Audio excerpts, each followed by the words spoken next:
Special thanks to the Town of Vail for their support of the Vail Dance Festival and Conversations on Dance live podcast recordings. This episode was recorded live at the Manor Vail Lodge. I'm Rebecca King Ferraro. And I'm Michael Sean Breeden, and you're listening to Conversations on Dance. Good morning, everyone. Hope you all had a nice weekend with lots of dance in it. My name is Michael Sean Breeden. I'm one of the hosts of the podcast Conversations on Dance. And as many of you know, if you've attended these talks in the past or this past week, my co-host, Rebecca King Ferraro, she is out on maternity leave, but I've been so lucky to be joined by some special guest hosts. So today I have my good friend Kate Penner with me. Kate is the social media manager here at the festival. So if you like what you see on social media, we can give Kate a round of applause for that. Thank you. I appreciate it. And I'm joined by two of the artists here at the Vail Dance Festival, one of whom has been one of the most integral performers for the past several years. That's Lil Buck. And we have another who's brand new this season, KJ Takahashi.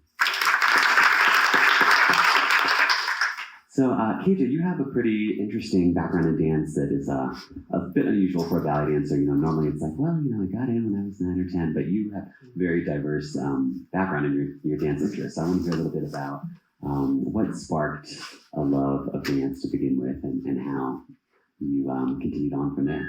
Yeah. It mainly started when I was like 8 years old. I was in that era of like where YouTube was like starting to blow up on the internet, and like there's a lot of videos that I saw of like Michael Jackson, his music videos. I basically just watched his music videos like all day, every day. I was obsessed with him, and like I think just seeing his live performances on YouTube as well just like really sparked that like passion to like really want to get into dance. Mm-hmm. Did you have how did that translate then into like getting you into some formal training?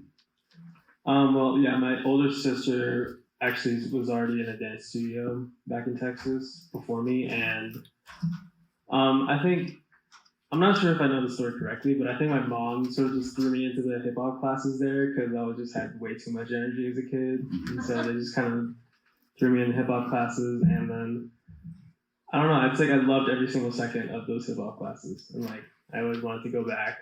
And then I started doing the hip hop classes when I was about 8, and then once I got to 10 years old, that's when I started integrating more ballet, like jazz and tap dancing into my training. And Buck, you explored different dance styles like as a huge part of your training as well. Can you tell us a little bit about your background in dance? I just want to say you have the best voice that I've heard on a microphone in a long time. No, but seriously. But yeah, I'm happy to be doing this with KJ, man. That's amazing. My career, not even career, just my love for dance and passion for dance in general. It started with Michael Jackson as well. If I remember correctly, we had me and my sister got a hold of one of his tour tapes. I forget which tour it was, but it was on VHS back when, y'all know. And we watched it religiously. And we watch it so many times that we learned all of his choreography from watching it on the tapes. And it was the same. Well, that's when we knew we had a passion for dance, and we just stuck with it. And that was something that me and my sister had together. That's something that me and my sister, shared a bond with. We bonded over dance. We bonded through dance.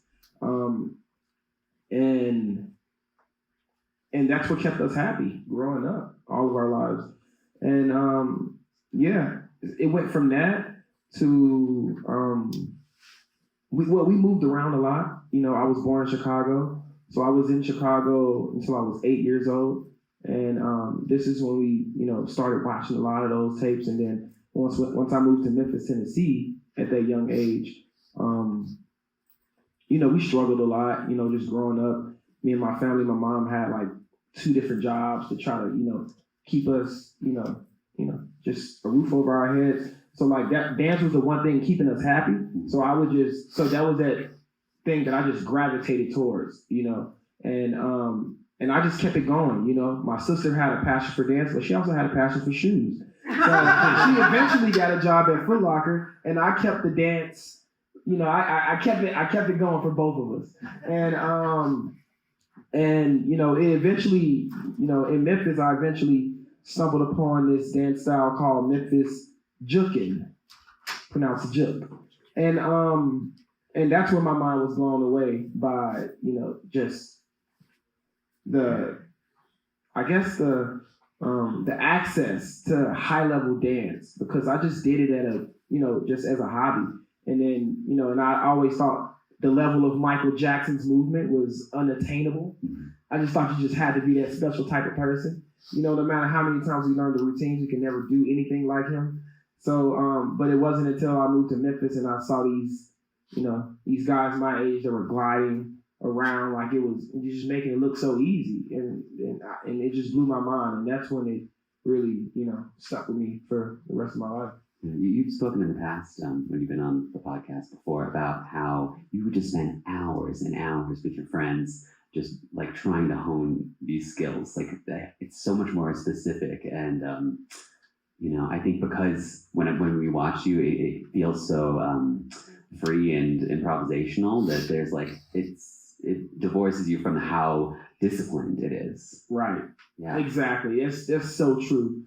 And I try to, just really educate people as much as possible about that particular thing, especially these days now when, I make a lot of things look so easy and people think it's just something like Damien kind of said it once, before after I hit the stage, I think it was after I celebrated. No, actually it was during me and Tyler Peck's performance when he talked to us about it.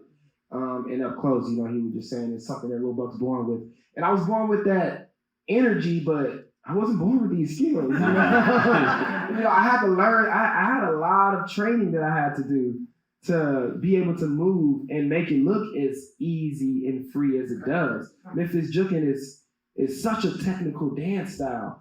And a lot of people don't know the ins and outs of it. And I'm actually making a show right now that touches on that very thing. And I'm happy you brought that up because there's so many complexities to juking to make it what it is. And if you've seen me teach a class before, shout out. But if you see me teach a class about Memphis juking, then you'd hear all of this information.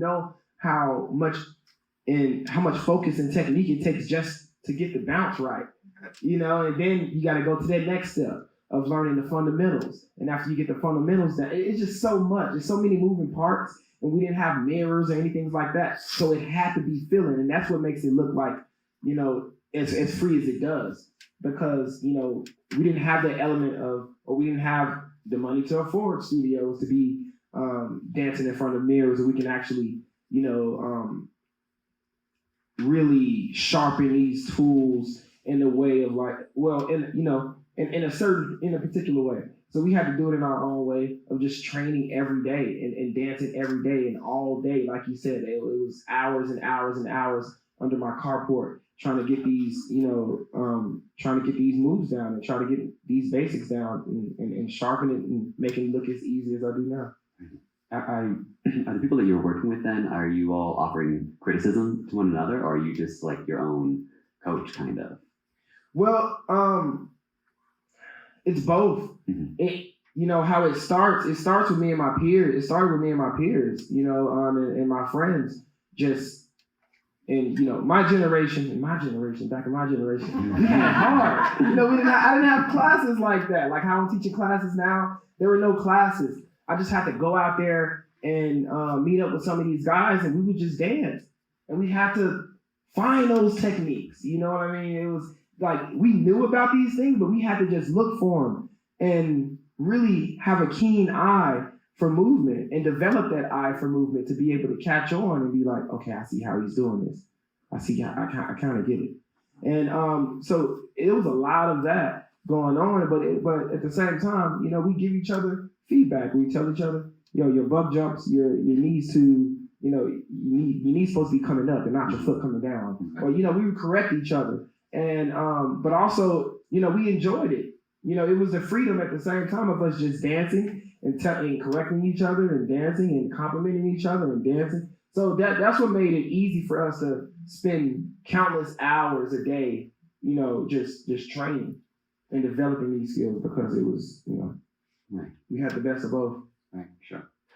KJ, I want to go back to your training for a second now and hear a little bit about how you were balancing both of those styles. When did ballet start to kind of become more of the primary form of dance that you were focusing on?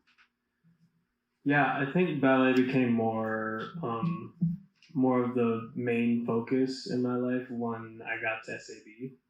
I got to SAB at 14, and at first, to be honest, ballet was really only a hobby for me, and I only had it as a little other style of dance that I do, and I was mainly focused on hip hop. But once I got to SAB and I saw sort of the true potential of what a ballet career can be, that's when I really mainly started to focus on that. And I think the spark moment for me was when I was an advanced student and I did the little mandolin dance in Peter's Romeo and Juliet.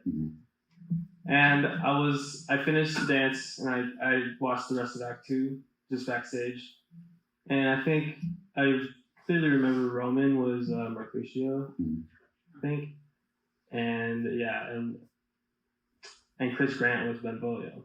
I remember that. And I just remember seeing them just having so much fun backstage, motivating each other in the wings before they go on. And I think just seeing that and that sort of uplifting positive energy backstage just really wanted me to or motivated me to want to be a part of that as well. Did you feel obviously you have a finite amount of time to train and work, and ballet can really consume that heavily. So did you feel like you had to really put the other forms of dance you're interested in on the back burner? How did you keep that alive at all? I don't know. It was really hard to find that balance of having time for ballet and then also having time for the animation dance that I do. And I'm not really sure how I did it, to be honest. It was really get up early before my 10:30 advanced dance class and find some place to film the video, get that done, and then rush over to SAB, take classes, do my thing. And I think it was working on that balance was just it was hard, but I think it's worth it. It was worth it. And you managed to gain a pretty impressive following on YouTube, which is, I don't know, did you feel a sense of, I don't know what the word is, but that's what you grew up with. That was informing you and inspiring you, and now it was already at a very young age inspiring other new generations of dancers. What's that feel like for you? You mean what does it feel like to have that following? Or? Yeah, just that you are impacting people already. How old are you? 12. Already at such a young age, you're making a big impact on other young dancers. It's definitely very motivating to sort of know that I have that sort of fan base that's supporting me and looking up to me. And that also does come with a lot of responsibility to really bring forth that next generation, that inspiration, so that they can also someday be in my shoes in a way. Yeah. I do have a question for Buck, because that's something that you have in common with KJ as well, which is you have had enormous sort of success online in terms of people knowing who you are, name recognition. Would you point to the Swan as a sort of turning point for you? I'd say, as far as opening a door to being seen and being able to inspire people outside of my, the craft that I was, that I was developing myself through street dance and Memphis juking and hip hop. Yes, the Swan was that. Yeah, the Swan was that launching board for me to be able to have access to, and other people that have access to what I do outside of my genre of movement. And yeah, it's like KJ said, it's such a big, it's amazing to have. I'm happy I got to be able to be that person to kind of bridge that gap and open that door. To have people in my field of street dance have that appreciation for for two different styles and these two different elements like hip hop and street dance and classical merging and vice versa. And it's also like KJ said, it's a responsibility that automatically comes with that of us wanting to be able to put more out and actually inspire people and just keep doing it, keep going, keep doing what they do best, keep doing what they want to do, just because and it's always something that we have to remember. I feel like me and KJ, just as people who've developed our art in such a incredible way. It's always something that I always go back to as far as that feeling that I felt when I first saw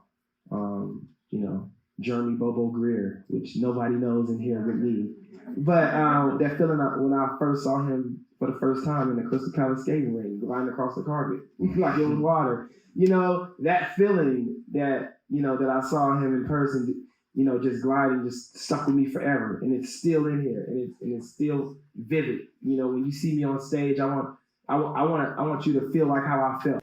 And I know KJ has his, he also probably has a moment like that. I wanted to ask him about. I wanted to ask you a question about that. Actually, like, what was that moment for you, man, that made you want to be like, I think I want to keep doing this. I think I want to just keep that going. I think for me personally, like, it was definitely like not as personal as yours, seeing someone in person. It was more like me seeing someone on a TV screen. But it was seeing Michael Jackson's Billie Jean performance in the Grammy Awards. Nice. Oh yeah. Yeah, that one. That one was like, I remember seeing that, him doing that moonwalk across the stage, and like I was just blown away. So I was like, how did he do that? And like that, I was like, yeah, like I said before, I was like analyzing that video, all day, every day, repeating it, flipping the image so I can actually do it exactly how he did it. And yeah, I mean, that's definitely that moment for me. Was it that ballet you just spoke of when you saw Roman and Chris? Yeah. Oh, exactly. Was it that made you want to keep going with ballet, or was it something that definitely was the moment that made me want to actually pursue a career in ballet.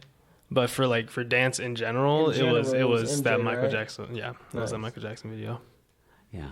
Buck, I'm wondering if you could get into it a little bit with us about what makes jukin distinct from other forms of street dance. In particular, like one really, incredible component of your dancing that we all love is like when you, what I call like just being on point, like the strength of your ankles and the mobility is just truly wild. But is that something that's unique to jukin, or is that? Oh, no, absolutely not. Okay. So that's a part of my personal, just my personal approach to Memphis jukin. Memphis jukin is such a flat-footed dance. Most of it has nothing to do. Most of it has nothing to do with being on point. And this is just something that I enjoyed. So it's a part of that freedom that I'm telling you about. Like Memphis jukin. Like whenever I described it as like, like I'd say 60%, improvisation and using your own creativity to express yourself, and the rest of it is all about the fundamentals, which is mostly flat-footed movements and bounce in a particular bounce. What makes Memphis jukin distinctive is the knowledge, I would say, that comes with it, because you have to know, this is a culture. Memphis Jookin is not just a dance style. It's a culture that people live in Memphis, Tennessee. It's a big part of our culture. And it's more than just a movement. There would be no Memphis Jookin if it wasn't for that Memphis culture shaping the way it's informing the way it has in Memphis to make it what it is. That Memphis music, like the Memphis sound, the Memphis music that we danced to had a particular way. These producers had a particular way that they made music to make us move a certain way, which in turn made the dance style look the way it looks. So it was a combination of these producers like 3 6 Mafia or and all these guys just making certain sounds and making us bounce a certain way to be able to do that gangster walk movement or do that L step or this push toe or point toe or this buck jump and all these different things. So so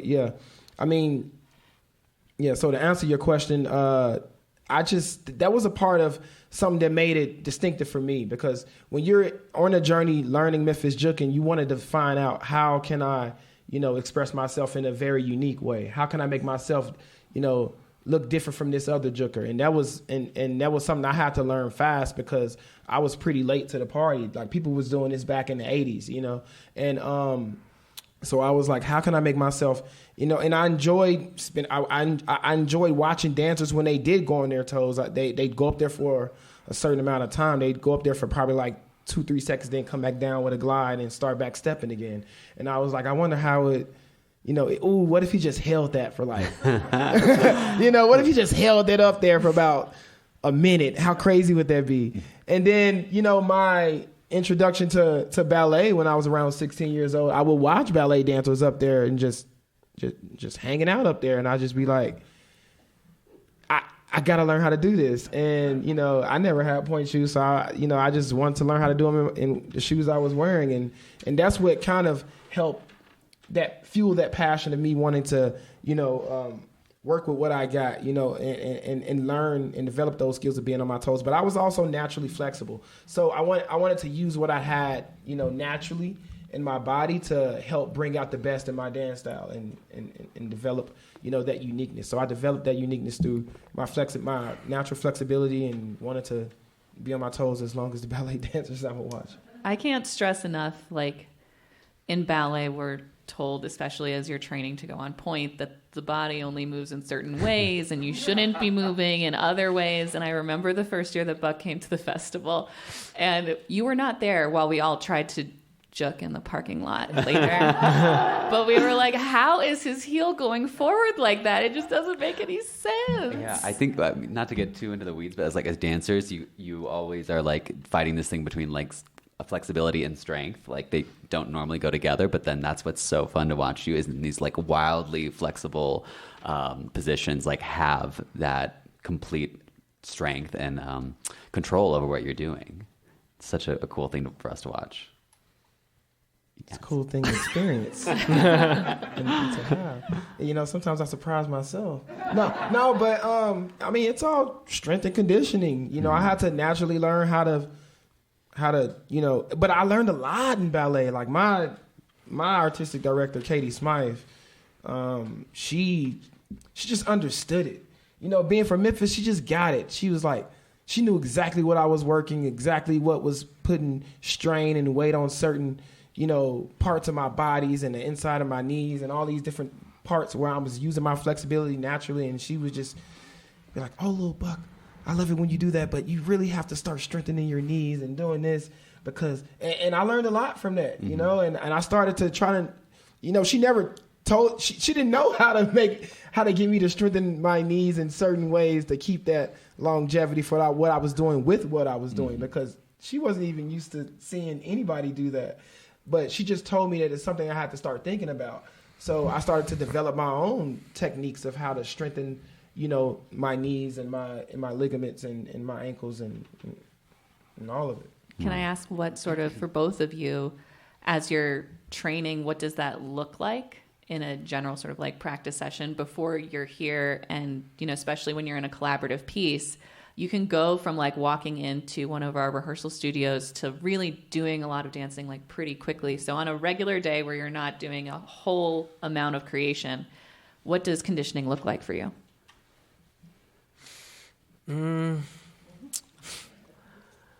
Not really. I mean, do you mean like as in like what I do like before rehearsal? Like to... If you're going to go into a rehearsal where you're doing animation dance. Okay.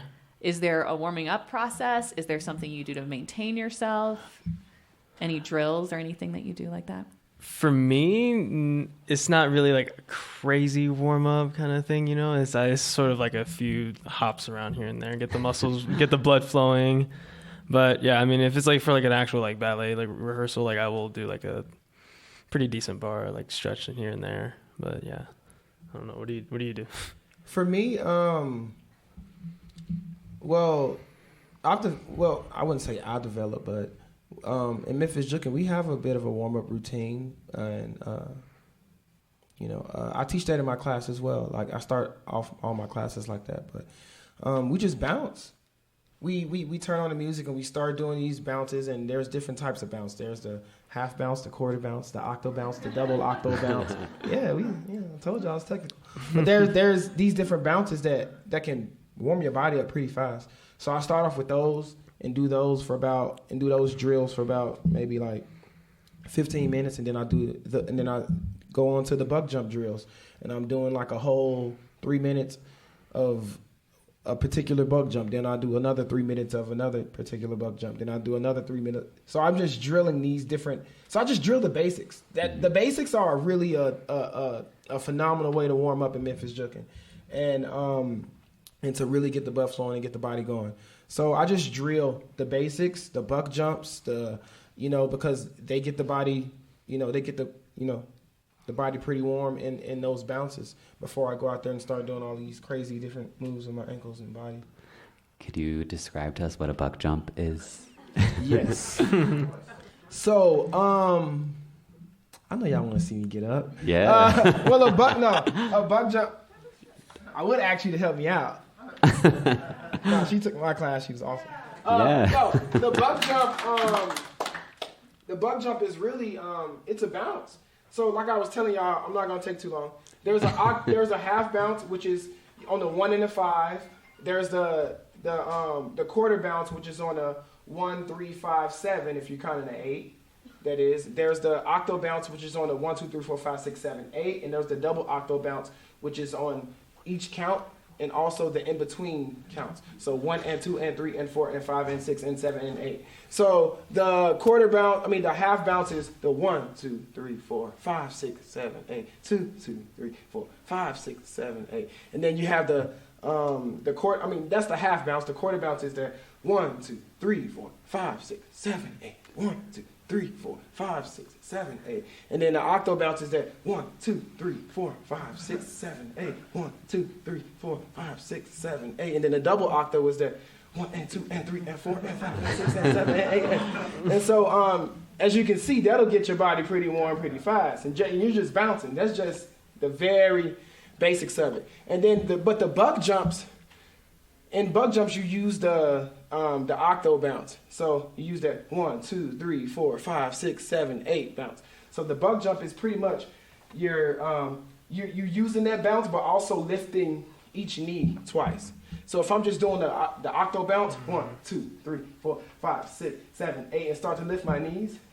1, 2, 3, 4, 5, 6, 7, 8. 1, 2, 3, 4, 5, 6, 7, 8. And I can just go back to that bounce naturally. So all of those buck jumps, it stems from the nucleus of it all, which is that bounce. So that's a buck jump, basically. Long story short, that's the number 1 buck jump. We have the ski buck jump. We have the hero buck jump. So we have so many different variations of it. Look, You puffed out. But y'all can see how, it's a pretty good warm-up, Mm-hmm. I've never been happier with the follow-up question I asked, so that's great. KJ, let's go back to you and hear a little bit about, your first year in the company in New York City Ballet. And I'm curious, did people have an awareness of your other additional background in dance, or did it take a second for people to know? Like now I can see, you see Justin Peck taking advantage of your other skill set, but was that something when you joined New York City Ballet that people were, aware of? Honestly, I don't think anyone in the company knew about like the YouTube channel before. Your secret life online. my hidden life. But no, it definitely did like take a good while for everyone to like sort of start to find out like that I had that sort of, side hustle going on.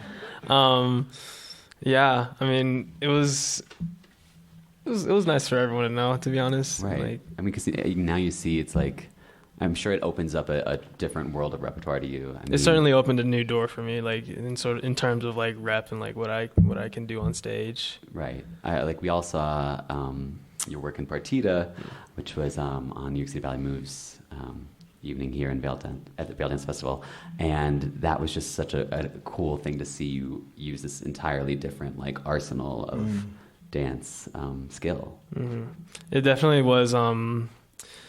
Even though it was like something I've never done before, it still felt so familiar. Only because like Justin's like movement in sneakers is like there's like I can definitely feel like little hints of like inspiration of like hip hop in there, and I certainly like do mix in like the things I knew from when I was doing hip hop into also like just what Justin wants, and it's very beneficial, I think, at least to have like a lot of different kind of styles of dance in your dance vocabulary, because it'll just like it can benefit you so much, and like you could mix and match and do all these different kinds of things with the way you move and create something else too. Right. Yeah. Yes. There, Buck. No, I'm just intrigued. I had a question. No, I love it.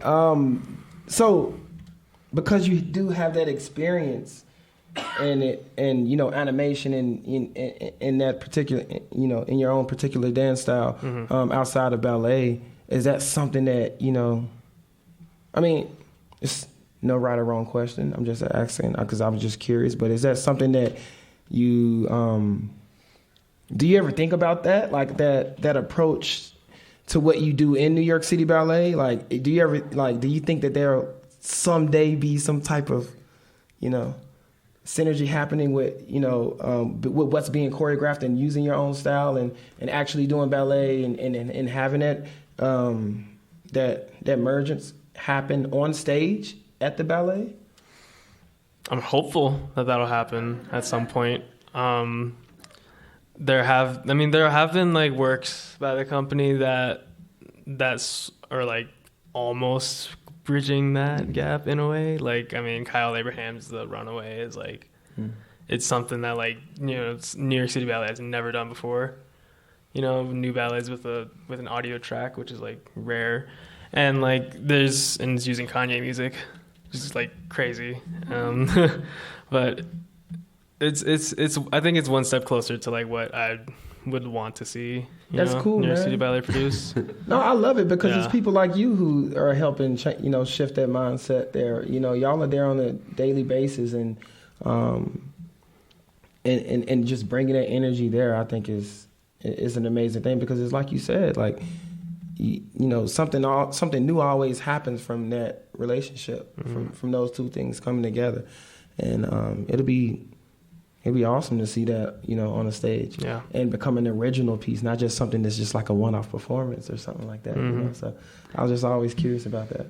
I love you asking the question, because this happens a lot. It's a conversation. No, exactly. But I think it's indicative of how like the artists that come together at Vail Dance Festival are just very curious, and that feeds what you guys do. Like last year, I think Justin Peck and Caroline Shaw just like, let me sit here while they like they just were both so hungry for new information, and that feels like such a hallmark of what happens at Vail. So, Buck, you've been out here. What was your first year in Vail? Oh man, was it 2012?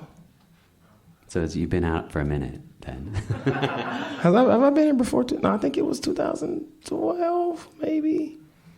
Right, so I'm just curious then, like now you're so comfortable here. Do you come in with ideas before the festival about like how you want to push your own artistic curiosity or like your collaborative spirit? Sometimes, and I say that because it depends on it depends. It just depends. A lot of years, prior to this year, I was able to do that a lot. I think this year I've been extremely busy. Me and my partner, John Buggs, who's my company partner with our company Movement Art Is, we're developing a live theater show in collaboration with the Public Theater. And it's taken a lot of time. If y'all didn't know, now you know. But that's in the works right now. We've been working on that for years. And it's taken up a lot of time. So I haven't really had a lot of time to put towards, developing new pieces and working on new works, to be honest, because I've been so focused on that, and as well as a few feature films that I have coming up in the works. And but so this year, you don't see me doing, a solo performance like you normally would, just because I haven't had a lot of time to really, get into that. But I do love, Vail is all about the power of collaboration, which is, one of the best things about the festival to me. And I am working with, different artists like Efrat in our performance tonight. That's going to be just insane because, I'm getting to get back into different styles of movement like house and like b-boying and all these different things and putting these different things together. So, that's one thing I really enjoy about it, even if I'm not doing, my own particular style or my own particular piece, I'd say, here at the festival. I still enjoy, collaborating with different artists, collaborating with KJ. We had KJ out there juking. Did y'all see that? He was hitting, yeah. I mean, but I love it because now I know, you know what I mean? I know that this is not the first, this is the first, but not the last time this is going to happen, So yeah. I have a question, I think, for a lot of folks. How much information do you have in terms of what pieces you'll be doing, what partnerships you'll be doing before you arrive here? Absolutely zero. We don't know squat before we get to Vail. But yeah. For me, that's where I find, that's where the excitement lies for me. It's all because, Memphis Jukin, you don't know what you're going to do on that dance floor if you're battling somebody, until you get out there, until you let that music take over. And so you're like, it's exciting for me to be able to come to Vail and be like, I don't know who I'm going to work with, but we're going to make it happen. And then you meet that person in there, and y'all get to just work it out. And, if you have natural synergy, that's even better. If you don't, you get to develop that and you get to know that person. So it's deeper than just, putting pairing people together and saying good luck. It's developing new, relationships with people that can last, post Vail Dance Festival. And, hopefully I get to work with KJ a lot more, after this festival is done. I already told him, I was like, I'm gonna hit you up when I get back to New York, man. We gotta work. So yeah, that's what I love about this festival. Right. So, you've come out here since you said 2012, so you have an idea, like, what to expect coming out here. But, KJ, this was your first time. So, what sort of kind of experience have you had? Like, what's been surprising to you or exciting? Well, altitude was a shock for me, definitely. No, but I think just what really shocked me was just the amount of, like, inspiration I'm surrounded by. And just how many, like, different artists there are here, and, like, just the amount of, like, I've realized that, like, there's so much more to learn about dance than I already know. And it's like, I think that's the great part about dance, is that there's always something new to learn, and yeah, I love it here. Yeah, so much fun. We can see both of you performing tonight at the Now Premieres evening, and KJ, are you on tomorrow night as well? Yes. And Buck? Or is it tonight your last night? Tonight is my last night. So everybody has to come tonight. You have to come. But I think we have some time to open up to audience questions. Right here. I have a question for KJ. Given the different way in which you came to ballet, you said you were 14 when you got to SAB. How did you get to SAB? What was it, a teacher? Did you know about it? Was it something you aspired to, or did somebody say you got to do this? I want to hop in just really quickly and say that SAB is School of American Ballet. No, we've been saying it just like very casually I get in in the trouble for conversation, this a lot. so I wanted to say that. Yeah. But well, before I even went to SAB, I was at Ballet Tech under the direction of Elliot Feld, and I was there for about a year. And I think it was just my parents sort of made the decision to have me audition for SAB. And like I had no idea what SAB was at that time. I was like, what is SAB? Whatever, I'll go try and see how it goes. And then I got accepted for the winter term that fall. And then, yeah, from that point on, I mean, it's like... Just going with it. Just went with it. Yeah. Any other questions? Bruce? So, but one of the most impressive pieces of choreography this year was Celebrate the Beat. When you managed to weave your dance in between and then get with the kids as they were doing their thing and then sort of be independent a little while longer. It was so integrated and much more than usual, I think.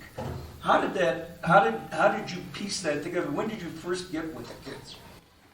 I got with the kids a day before that performance, and I was only able to do it at that level because those kids were so focused when I walked in that room, and just, I couldn't even explain the energy.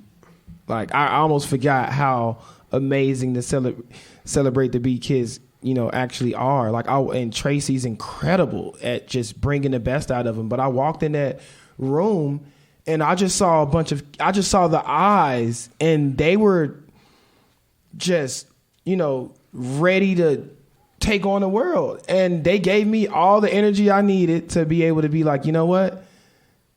I gotta, but they made me want to push to show them what's possible because, they've been rehearsing for hours and for days and days and days to get that choreography right and make sure they're all on point. And I was like, you know what? You got to learn this as fast as you possibly can, Lil Buck, because, they're dialed in. They're dialed in, and but it was moving, man. It felt great. It always feels good working with those kids, but they naturally, I don't know. I mean, we had a lot of synergy there. Like, we got to know each other. We got to talk before we started dancing and after we started dancing. And these kids are very passionate about movement.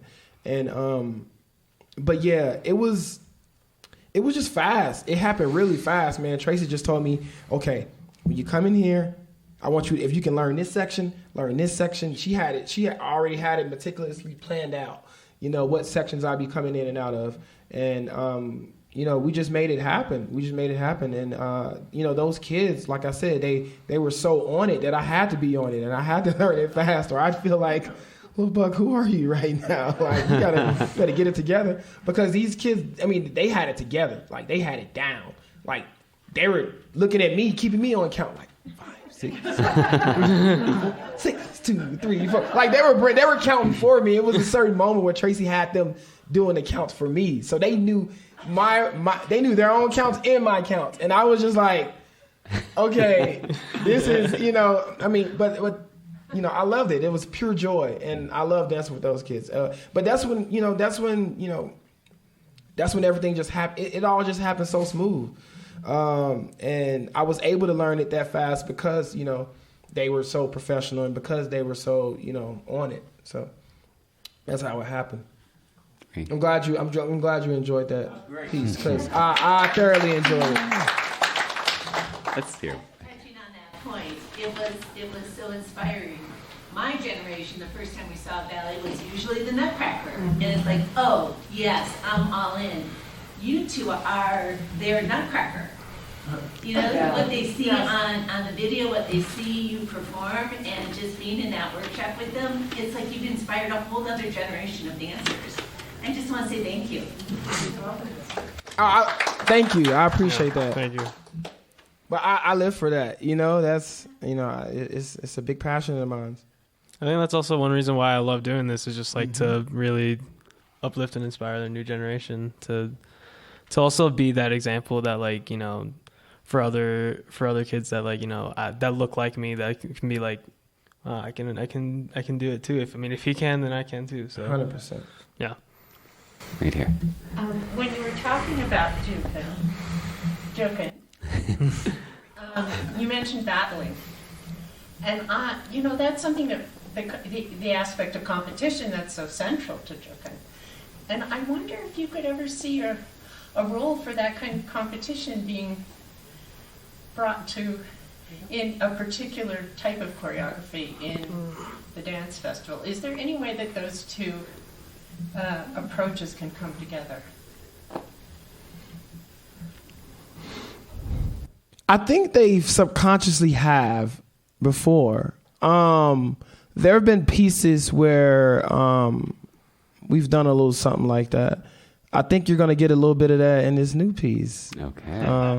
That you'll see tonight. So don't miss it. But yeah, battling is a, you know, it's a big part of, you know, development in Memphis Jukin, as far as, like, you know, us being able to feed off each other's energy and get better. And, you know, but yeah, I love the element of battling. I love, you know, I think that can be a cool idea to have more, to see more of that, you know, in the festival. But I also know, you know, with battling, it's, for me, it's like I said, it's a tool. You know, I kind of see battling as a tool and as a developmental tool to, you know, help push each other and get better at certain things and have that friendly competition. You know, I try to, as far as just speaking on battling, I try to, you know, let the youth and the young kids back in Memphis know that, you know, to use it as a tool and not, but always, you know, think beyond that, because, you know, battling is so central to Memphis Jukin that sometimes that's all a lot of those kids think they have. It's that battle world, and there's so much more out there for them. So I try to, you know, keep their minds, you know, expanded beyond that battle world, because it can really get like that.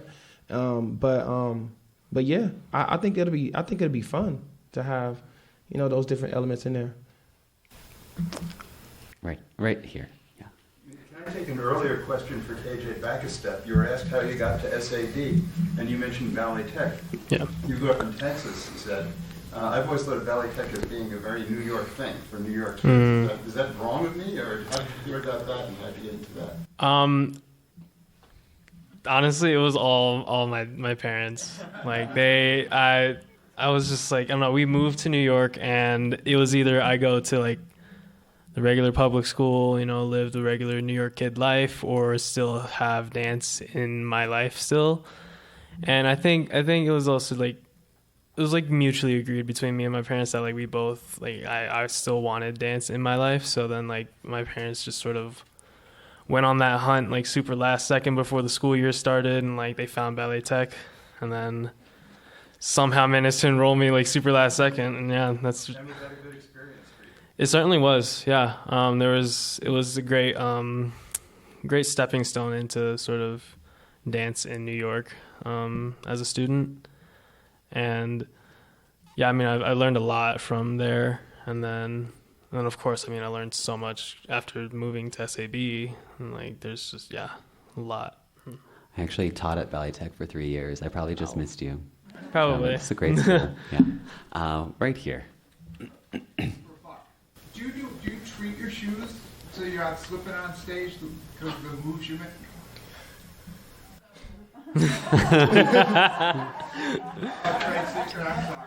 No, it's not. For a long time, that's a great question. For a long time coming to Vail, I just adapted, man, and it's been hard. I'm not, for those of you who've ever performed in sneakers on the Marley floor, you know the struggle. It's real.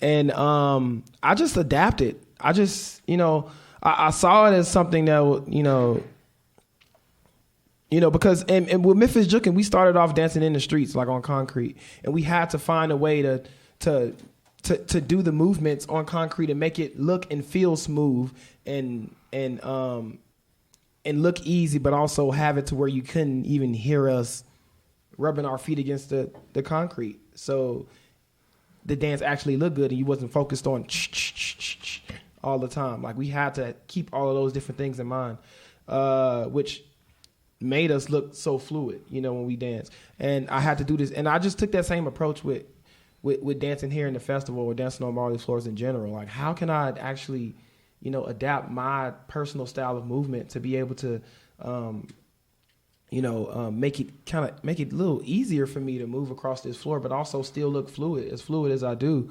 And it was hard, man. I'm not gonna like it, but I developed a technique. So I'll give y'all a little trade secret.